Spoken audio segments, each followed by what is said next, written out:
Listen, thank you. Let me begin by thanking Lewis and everyone at SWP for the invitation to speak.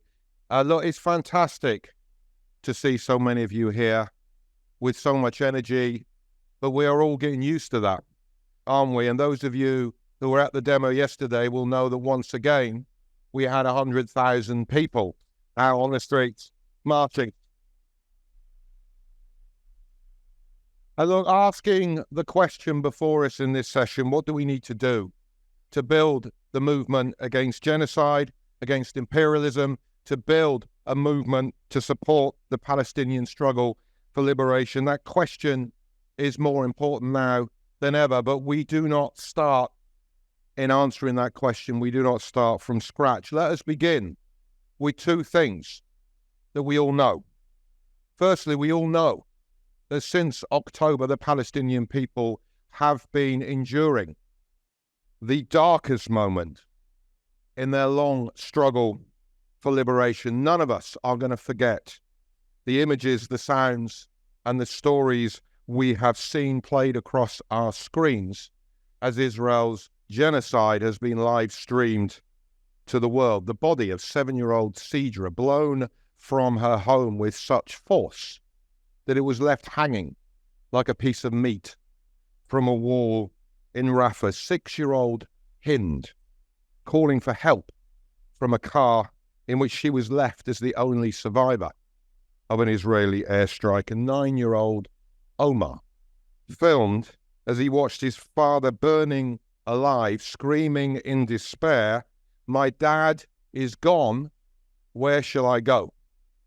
Where shall I go?" And in the midst of all of this, still the shameful, the unforgivable complicity of our political establishment, who even as Israel stands charged in the world's highest court for the crime of genocide, even as Benjamin Netanyahu finally faces an arrest warrant at the ICC, still continue to protect Israel from accountability, still continue to sell it weapons, still continue to cut funding to UNRWA, even as 1.7 Palestinians, according to the UN, face catastrophic hunger. Now, in the midst of all of this darkness, the only light has been the endurance of the Palestinian people and the extraordinary flowering of solidarity we have seen globally, but especially here in the UK,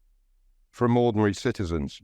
As the political establishment has doubled down on its complicity, we have built together an extraordinary movement of resistance, expressed in the demonstrations in London of unprecedented size. And I give a nod to Lindsey and to John Rees, who tell me consistently there have not been mobilizations for this length of time, for this scale, since the suffragettes. And since I wasn't around then, I have to take their word for it.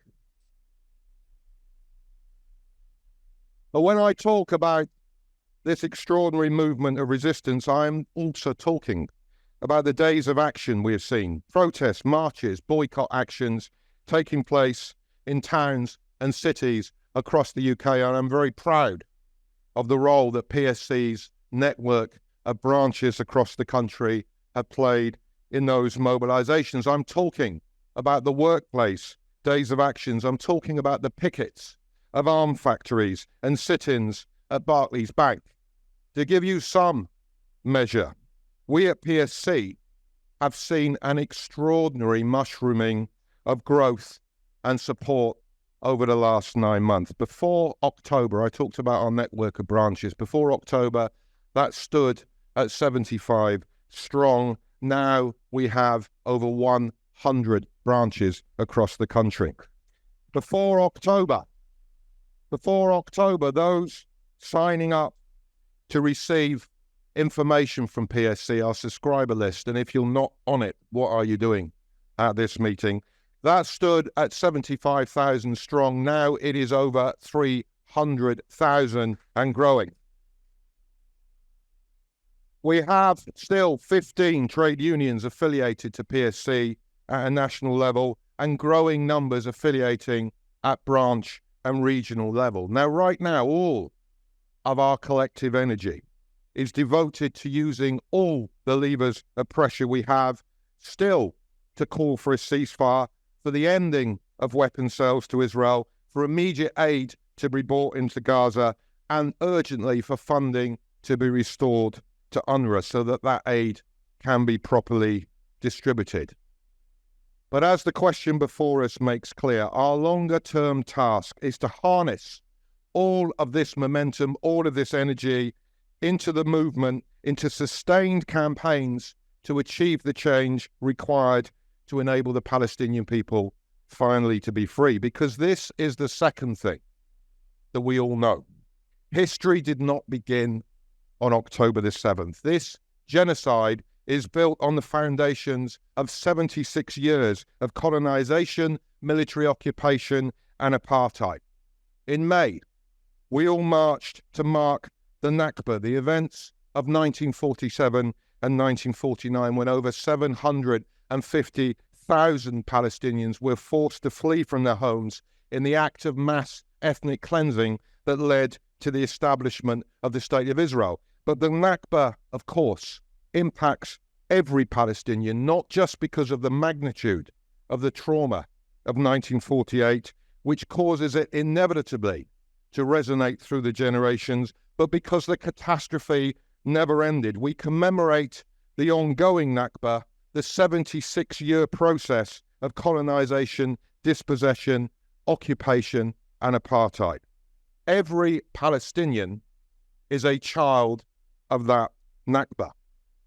In 1948, my grandparents and all of my family were living in Talbiah, which is in West Jerusalem. Talbiah is just a few short miles from the village of Deir Yassin, where on April the 9th, 1948, Zionist militias massacred over 100 Palestinians, including women and children, paraded their bodies through the neighborhood on the back of trucks with megaphones blaring this message: as in Deir Yassin, so shall it be everywhere. All of my family homes were stolen. One, the home of my great uncle, became the headquarters for a while of the Irgun, one of the militias who carried out that massacre at Deir Yassin. I am a British Palestinian. I am the son of a Palestinian father and of an English mother. I was born, schooled, and grew up here in England. And so rightly, my focus as a solidarity activist is here in the UK.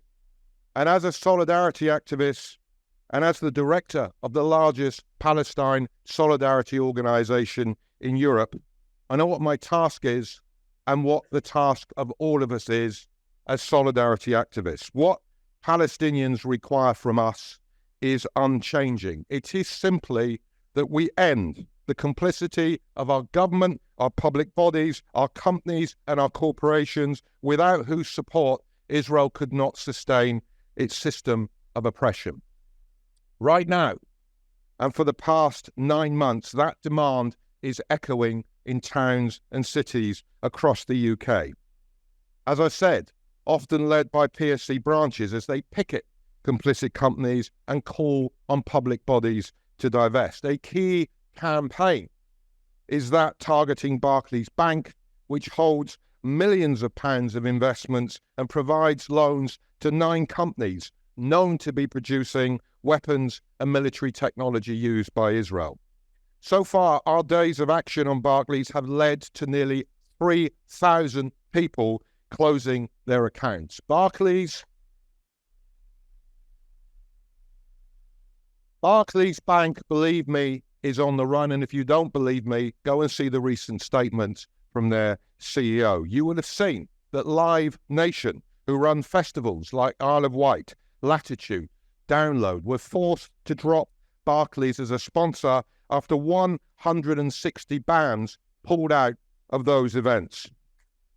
And last week, and again tomorrow, there are big protests at Wimbledon, also sponsored by Barclays. And now we have succeeded in defeating the government's pernicious anti-boycott bill, which aim to stop public bodies divesting, we are ramping up our divestment campaigns owned at local government pension schemes who collectively invest over £4 billion in complicit companies. And you all know, we just had a reference to it, that this call for divestment is also now echoing across universities through the amazing student encampments. I'm going to draw to a conclusion. If we have time in the questions, there is real momentum right now in the global BDS campaign. If you look at the past 2 months, and maybe we can come back to that, there have been significant victories. But we need to build support for these campaigns across all sectors, including increasing trade union support. On August the 10th, we at PSC will aim to build the next steps by holding a divestment conference in Westminster City Hall, in which we wish to bring together activists from all of these campaigns alongside global figures in the movement like Omar Barghouti and Naomi Klein. Details for the registration for that conference will go out on our social media next week.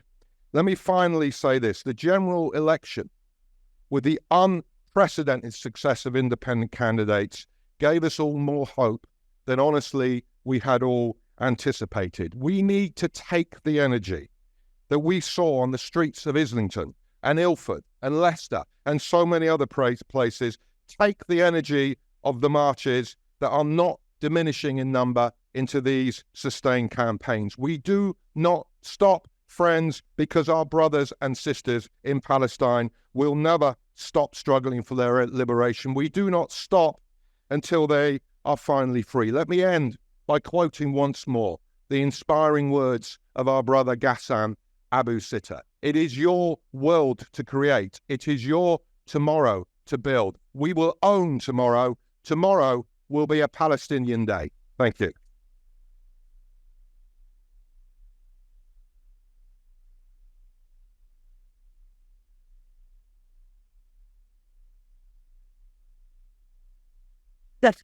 Thank you. Thank you so much, Ben. Now I'm really delighted to announce our next speaker, who is Lindsey, who is the convener of the Stop the War Coalition.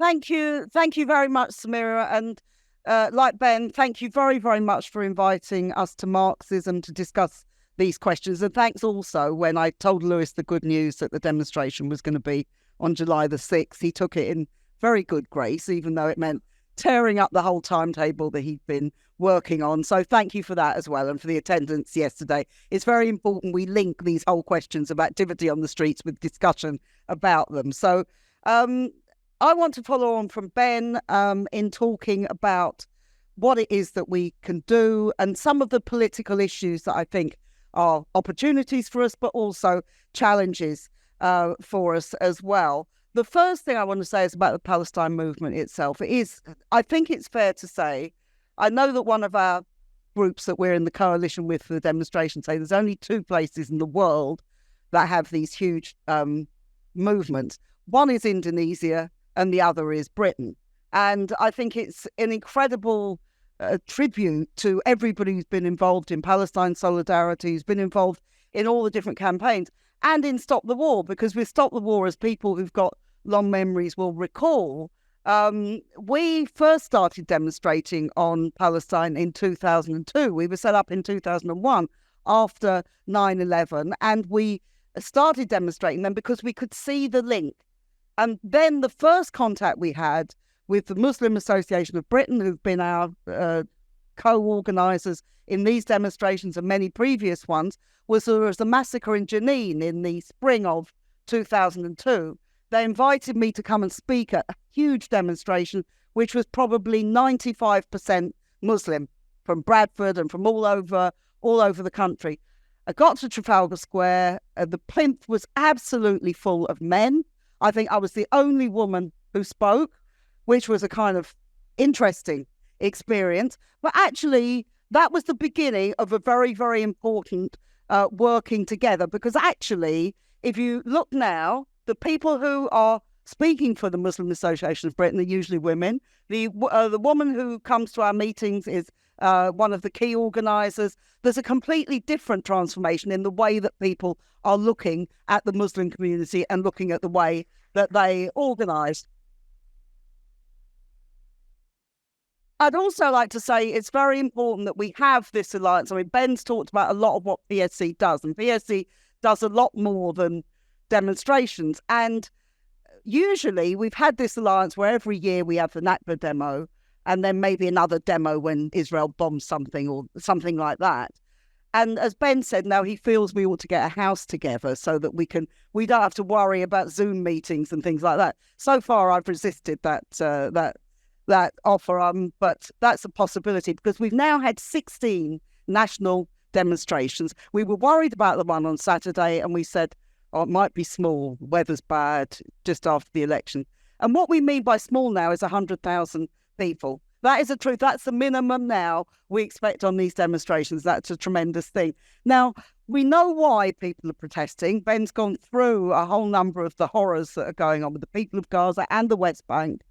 But it's worth just reiterating, even by the standards of military experts, there has never been an intensity of bombing like this bombing. You look at the bombing of Dresden, it didn't take place with such intensity. You look at the proportionate number of people killed, didn't take place with such intensity. You look at the buildings destroyed, 200,000 buildings seriously damaged or destroyed. None of it took place with any intensity. This is an absolutely brutal onslaught on the people of Gaza, and it's taking place in real time, abetted by our government and by the government of the United States, who are the main culprits here. And it is something that I think everybody here, we all know this, the people in the room, that we have to fight to make sure this remains a central political issue for all of us to deal with. And we've had a lot of successes so far with this.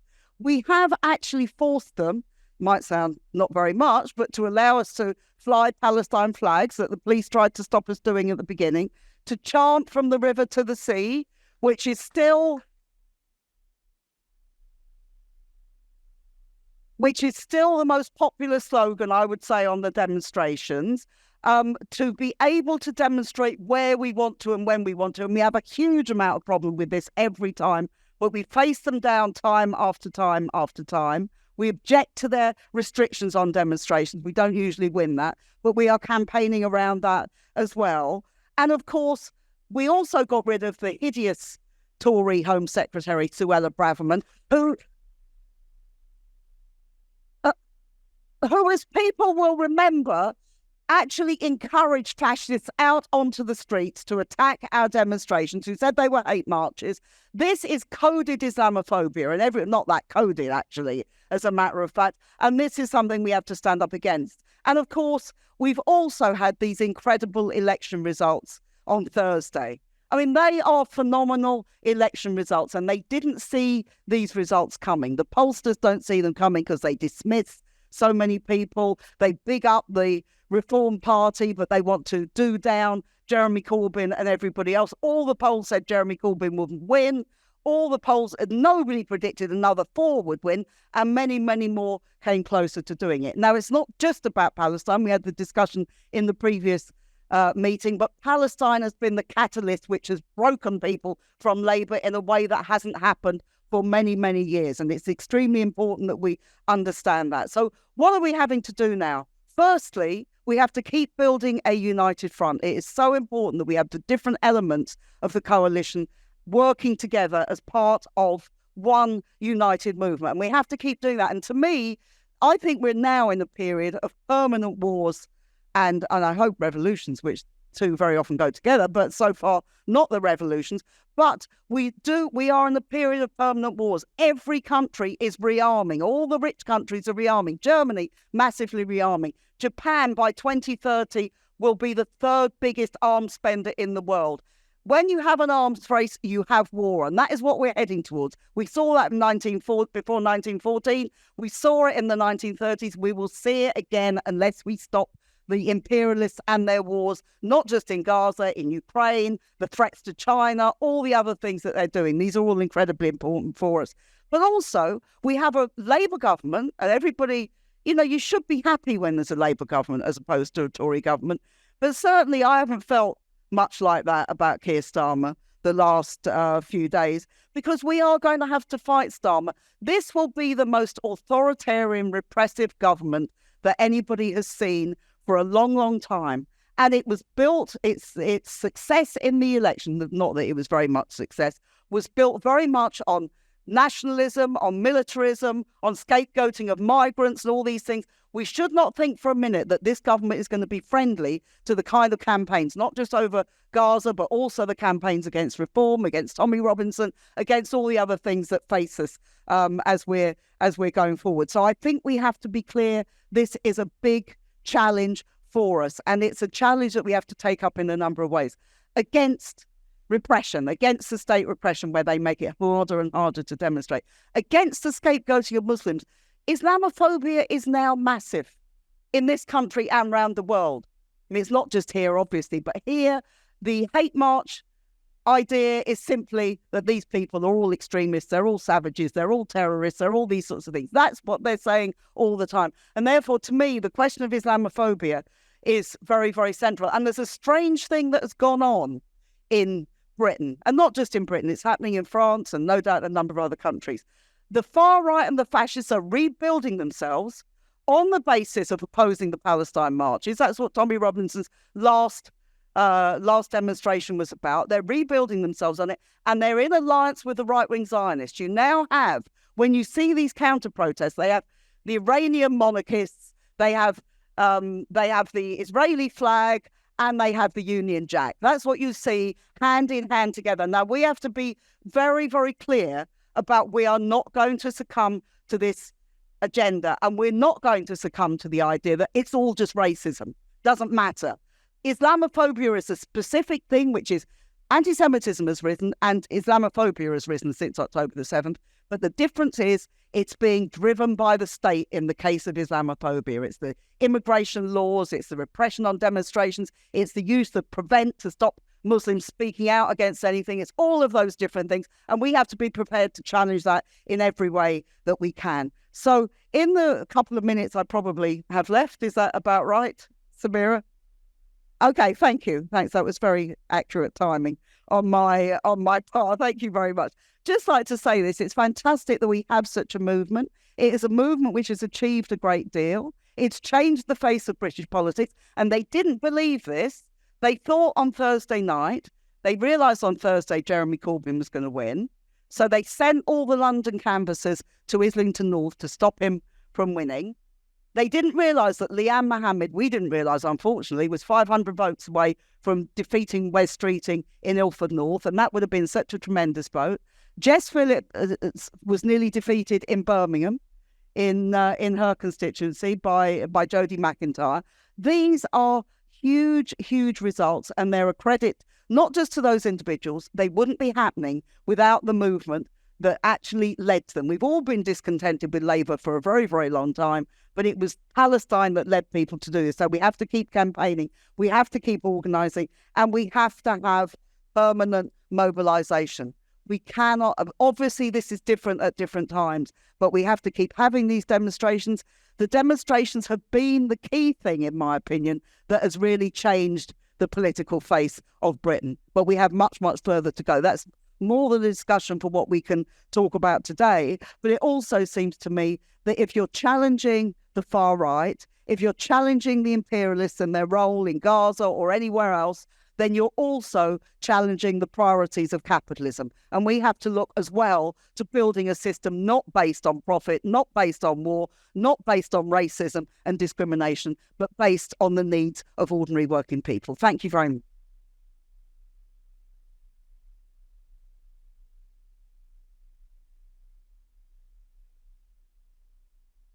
Thank you. Thank you so much, Lindsey. Okay, now we're going to go to our final speaker, who is Lewis Neilsen. Lewis is the National Secretary of the Socialist Workers' Party and also the organiser of Marxism Festival.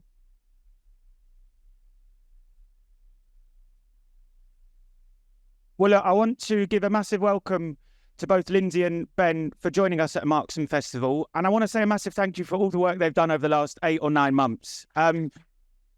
Look, London is the protest capital of the world when it comes to Palestine. The millions who have marched week in, week out, and a lot of that is down to the Palestine Solidarity Campaign and Stop the War. So it's fantastic to have them both here today. And I also want to congratulate the candidates who got elected on Thursday. Jeremy Corbyn, who was here yesterday, Michael Lavalette for his vote of 20%, Andrew Feinstein for the vote he got in Holborn, because without the movement, you wouldn't have seen those votes. It's the people on the streets, week in, week out, who've created a crisis for the British establishment, and those votes should all give us a lot of heart. And how sweet is it to see people like Jacob Rees-Mogg, Liz Truss, and them kicked out of Parliament, and to see 5 pro-Palestine candidates elected. It's a very, very sweet moment for our movement. Ben touched on this. It has become almost normalised to expect hundreds of thousands marching each week in Britain.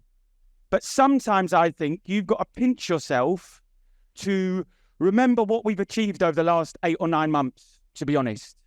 If you think about the years leading up to October the 7th, the Palestine movement in Britain has faced attack after attack. The smears of anti-Semitism, the crackdown by the state, the use of Islamophobia, and the fact that our movement has roared back against that since October the 7th is something that I think has shifted the political dial in Britain, to be honest with you. It has shifted politics in this country. And I want to touch on 3 things which I think we need to remember going forward. The first is that what our movement has done is it has brought to a whole new audience the resilience and the resistance of the Palestinian people. And if you look at it, despite all its might, despite all the military backing, Israel is losing this war. And I don't mean to disregard the 40,000 dead or the 4,000 children under rubble, but it is astonishing that Israel can flatten whole areas of Gaza, they then leave, and Hamas pops right back up. Netanyahu said he was going to win this war by destroying Hamas. That's an impossibility.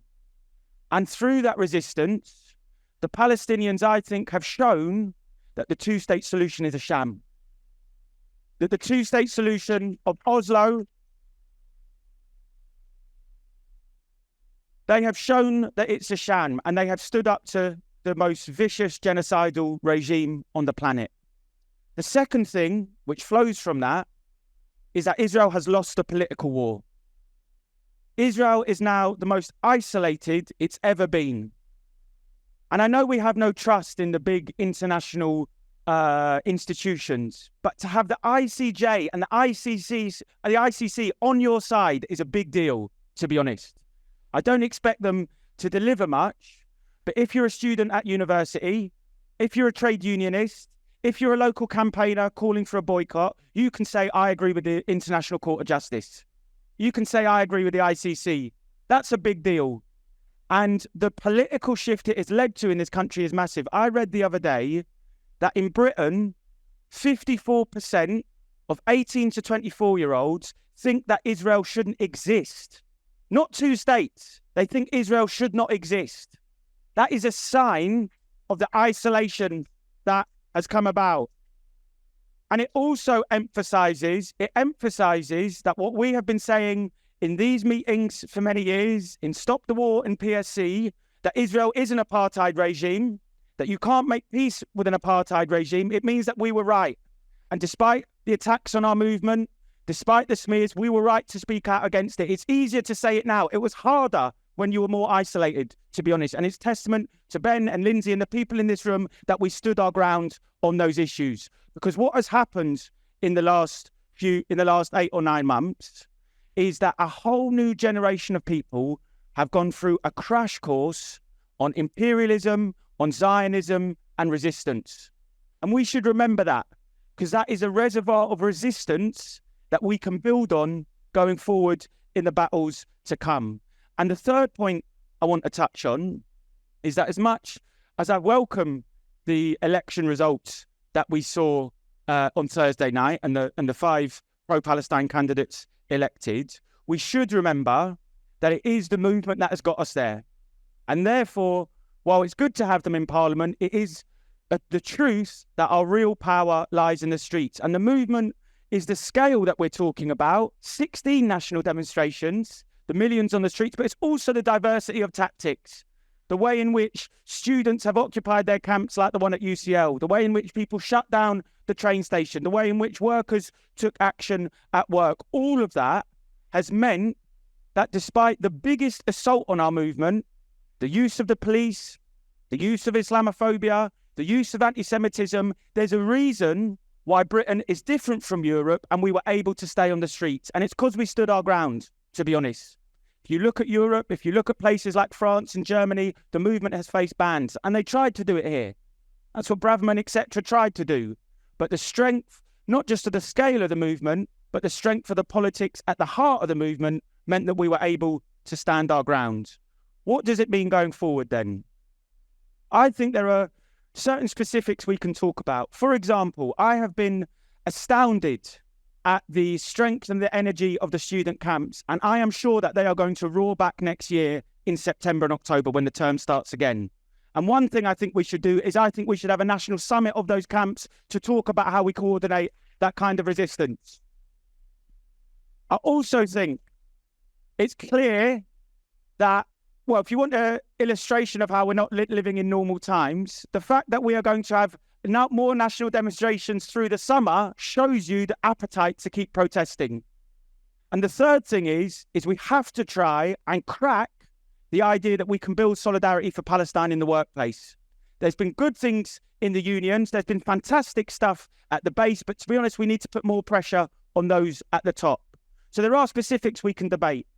But the general point I want to make is that I think what we've learned over the last 8 or 9 months and what the result on Thursday showed is that it is possible to build a new fighting left in Britain. That's the take home I see. When you think about the people who have marched, when you think about the politics they've discussed, when you think about what they faced down, it gives me optimism that our side can pull British society to the left rather than letting Nigel Farage and Reform pull it to the right. We have seen a whole new generation of activists lead on the streets, in their universities, in the workplaces, and that is the fuel that will allow us to build a bigger and better fighting left in Britain. And I think the left has a real challenge about how we do this now. We've got 5 pro-Palestine candidates in Parliament. We've got lots more candidates elsewhere who got significant votes. I think it's time that the left rises to the challenge and puts something together which can be a left pole in British society to take us forward in the battles to come. So the last 8 or 9 months have become routinely amazing, to be honest. We've got into a routine of delivering massive demonstrations, of calling walkouts on universities. If you look at what Israel is promising to do in the future, if you look at what the West is doing in terms of supporting them, our mantra has to be that we're going to raise the bar, that we're going to keep fighting, and that the question of politics and what politics is shaping that movement is what really matters. So I want to thank both Lindsey and Ben. I want to thank the people in the room who have worked so hard on it. I think we've had an 8 or 9 months where we have shaken British politics to the core, and I think now there is a challenge for the left if we can rise to shaping it in the months to come. Look, I've got just want to touch on a number of things that were raised. First of all, there were a number of people, including the first comrade who spoke, who were talking about the strategy around BDS and the selection of targets. What I would say from PSC's perspective, and the way in which we undertake this work, is in close cooperation, and it's always a dynamic conversation, but in close cooperation with the Palestinian leadership of the BDS movement. That's a fundamental principle. And what they ask of us is that we have a strategic focus, and their strategy, which I think is sensible, identifies a number of core strategic targets. So it doesn't mitigate against anybody individually saying, I will draw up a list of every complicit company, of every goods in supermarkets and boycott them all. But it says collectively the way we're going to have most impact is to focus on a number of core strategic targets. And you can see, if you go on their website, the ones that they want us to focus on. That leads me, I think, to the points that were made in relation to arms companies. And how do we target arms companies? And is direct action the only way of doing that? And look, my view that there are a number of sort of myths and narratives about PSE's view about direct action. We have no problem with strategic direct action. We have no problem with strategic direct action focused on arms companies and arms manufacturers. But what I mean partly by strategic, we have a problem when some people want to deliver a message that the only way in which you can build a movement is by encouraging everyone to do direct action and to do nothing else. Direct action needs to be part of the wider mobilizations, including fundamentally the mass mobilizations and the marches. They all have their part to play. But the second aspect to that question, in the question is, well, is that the only thing we can do to target the arms companies? No. And that's where we come to the question of divestment. And our Stop Arming Israel campaign both looks at arms companies. PSC branches will picket arms companies across the country, but also looks at what we can do to get local authorities to divest. A lot of the student actions on divestment are focused in divestment from arms companies. We've produced a list of all the complicit companies that universities divest in, that local government pension schemes. Arms companies are to the fore in those investments. And the Barclays campaign is very much part of the Stop Arming Israel campaign, because what we're calling for is for them to divest from all of the arms companies that they invest in. The second adjacent point somebody raised, and this is absolutely right, should we have a key focus now, immediately, on calling for the Labour government to stop arming Israel? Fundamentally, and we should be making this an immediate pressure point, because in the course of the election, they were forced to say, yes, we will publish the legal advice that the previous government received. Now, we know what that legal advice says, because Alicia Kearns told the world what it said. It says, surprise, surprise, Israel is violating international law. So the arms regulations are very, very clear. Now, we know Labour wants to kick this into the long grass, but we need to put fundamental pressure on it now to publish that advice and then act in accordance with that advice. Okay, I'll try and wrap up. Look, I agree with everything that was said about the trade union movement. It's not a small thing, and we should celebrate the fact that we have trade unions affiliated to the movement, that they are at the marches, that there's always a trade union bloc. It's very good that we have that top-level access to general secretaries, but we need more pressure on the unions, and we need that coming from the grassroots. The unions are under huge pressure. This has stopped since October because we're marching so often, but before that, every time we marched, every trade union leader would get a letter from the Board of Deputies saying, you must not go to this anti-Semitic hate fest. Not all of them are responding well to that pressure. One dynamic that most of you would have seen is unions that are starting to endorse a normalizing coexistence organization called Standing Together. We need to push back against that and double down on the pressure on them to fully support BDS campaigns. And the final thing, the comrade who asked about the situation in India, I can't comment in the time I've got directly about that, but to say I'm not surprised to hear that. And there's a reason why the Israeli government has alliances with far-right ethno-nationalist governments across the world. There's a reason why when Modi's elected, Netanyahu's one of the first to welcome that, and vice versa. There's a reason why white supremacists in the US often describe themselves as white Zionists. There's a reason why when Tommy Robinson marches, he clothes himself in the flag of Israel. So I'm not surprised at the problems in organizing for Palestine in Israel, but maybe I'll finish by echoing what the comrade from Leeds said, that these struggles are interconnected and we need to build those interconnection and mutual synergies in the struggles.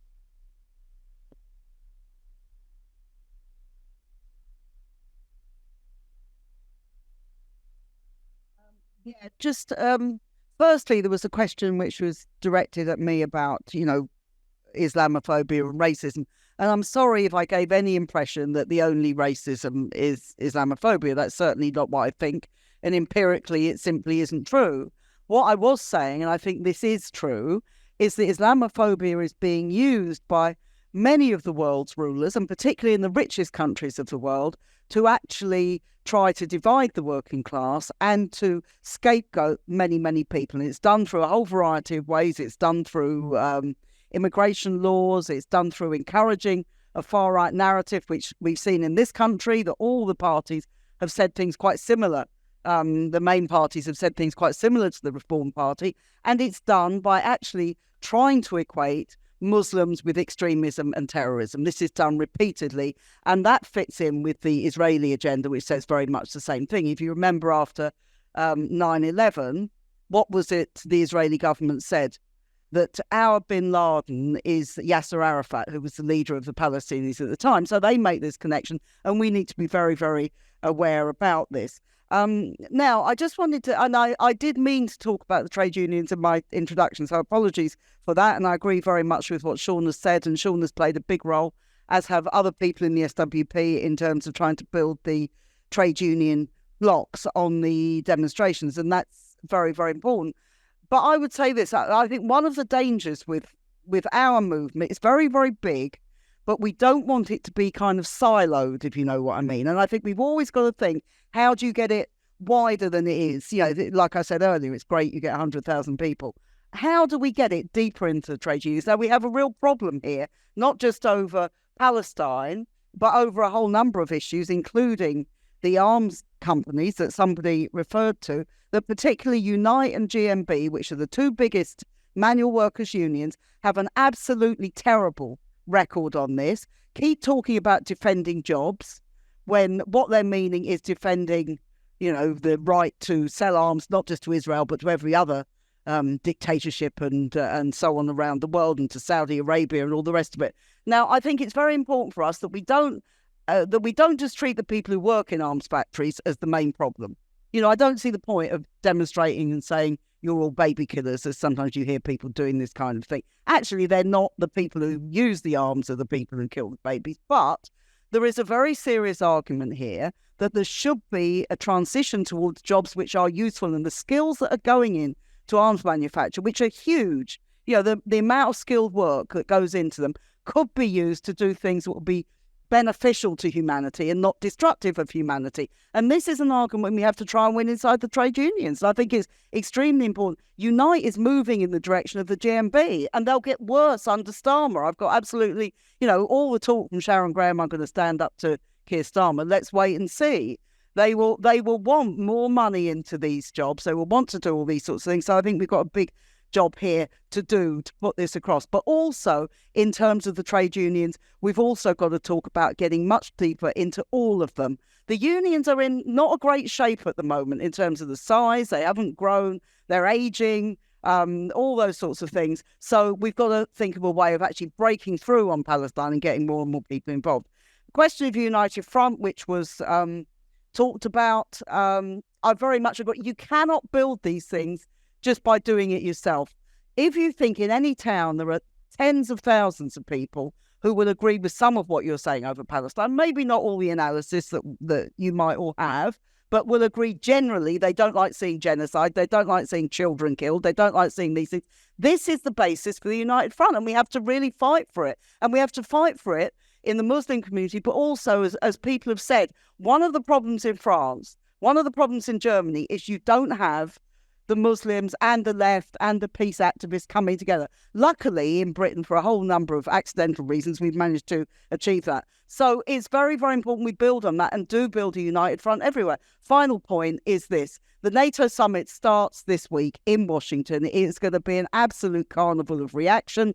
Keir Starmer will be absolutely at the centre of it and will be going along with absolutely everything in it.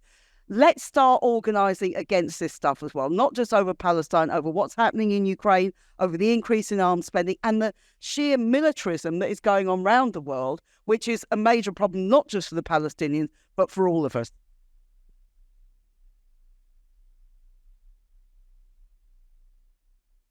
Well, I want to finish with 3 quick points. Firstly, on the question of Islamophobia. In a couple hours' time, we are going to get the exit poll from the second round of the French election. And whatever that exit poll says, in France and across Europe, the cordon sanitaire around the fascists has been completely broken down. It's a big threat. And the way that that's happened is that mainstream parties, Conservative and Social Democrat, have legitimised the far right by using Islamophobia as a hard form of racism to try and shore up their base. And that Islamophobia has been hurled at the Palestine movement. So it needs a response, because Britain's not immune. You look at reform, for the first time we have a block of hard right MPs to the right of the Tory party in the British Parliament. And that response is partly Saturday's demonstration, but the 27th of July in London is a big one with Tommy Robinson. We have to make sure there's not a street movement in Britain alongside that. So that's why the question of fighting Islamophobia matters. And that's why it's good, I think, that the Reform UK press conference got disrupted by Stand Up Tracem the other day and set the tone about how we do that. The second point I want to make is about the movement and the tactics of the movement, because I agree with Ben. Too often there's a false polarisation or a false dichotomy about what tactics you have and you don't have. The national demonstrations have been incredibly important because they've given people confidence. They've shown that millions of people in this country want to march. It's a good thing that some of the people on those demonstrations have taken that confidence and taken it to go and occupy their university, or to go and shut down their train station, or to go and do a day of action at work. We want a movement that has a diversity of tactics, and it's been a movement over the last 8 months that has been bursting at the seams. The final point I just want to make is that I spoke in the beginning about building a new left in Britain. I think it's crucial that that left is orientated on the question of struggle. What's the biggest earthquake that's taken place in this country in the last 12 months? It's not actually Corbyn's election. It's not George Galloway. It's not the 5 independents. The biggest earthquake has been the movement on the streets. The fact that week in, week out, hundreds of thousands of people have demonstrated for Palestine. It's that movement that has shaken up politics. And if we look at this Starmer government, he's got a landslide in terms of seats, but he got less votes than 2019. And he's a loyal servant of Israel and imperialism. That insurgent movement on the streets is what offers us the best hope of building a bigger fighting left, which we all need.